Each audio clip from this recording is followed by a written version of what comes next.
প্রথমে মিসাইল দিয়ে একের পর এক হামলা, এরপর ইরান ভান্ডার থেকে বের করেছে তার শাহেদ ড্রোন। বাহরাইন কাতারে এই ড্রোনই আঘাত হেনেছে মার্কিন ঘাঁটিতে।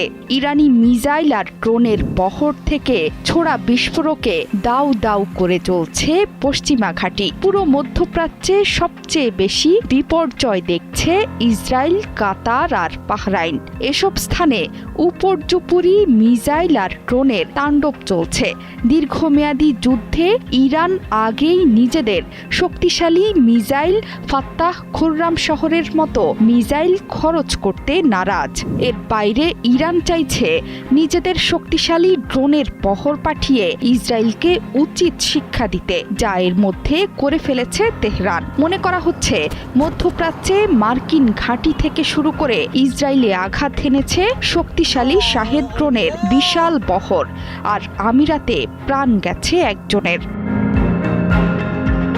মার্কিন আগ্রাসন মোকাবেলায় ইরান হাজার হাজার ড্রোন উৎপাদন করে নিজেকে যুদ্ধের জন্য প্রস্তুত করে রেখেছিল। সম্প্রতি ৮০,০০০ শাহেদ ড্রোনের একটি বিশাল বহর তৈরি রাখার কথা জানিয়েছিল গণমাধ্যমগুলো। সেই হিসেবে দিনে ৪০০টি ড্রোন তৈরি করছিল তেহরান। মনে করা হচ্ছে সেই শাহেদ ড্রোনই এবার ইসরায়েল এবং মার্কিন ঘাঁটিতে আঘাত হানছে সবচেয়ে বেশি। এর মধ্যে কিছু ভিডিও ছড়িয়ে পড়েছে সামাজিক মাধ্যমে। দাবি করা হচ্ছে আয়াতুল্লাহ খামিনির বাহিনীর শাহেদ ১৩৯ ড্রোন মার্কিন ঘাঁটিতে ভয়াবহ বিস্ফোরণ ঘটিয়েছে।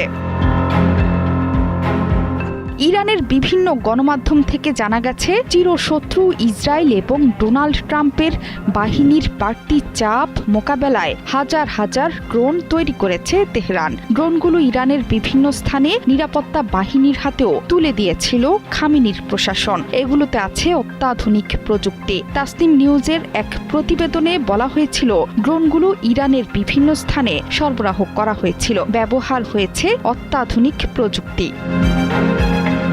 এসব ড্রোনেই এবার ইরান ইসরায়েল যুদ্ধে বড় ধস ডেকে আনবে পশ্চিমাদের জন্য। কাছাকাছি স্থাপনাগুলোতে আঘাত হানতে সক্ষম কম খরচে তৈরি অত্যাধুনিক শক্তিশালী ড্রোন। এর মধ্যে সবচেয়ে জনপ্রিয় ইরানের শাহেদ ড্রোন।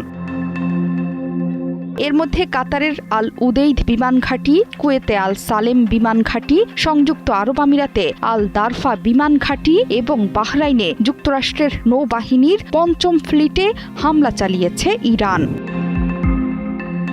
জোহরা চৌধুরী সেতু, ৭১।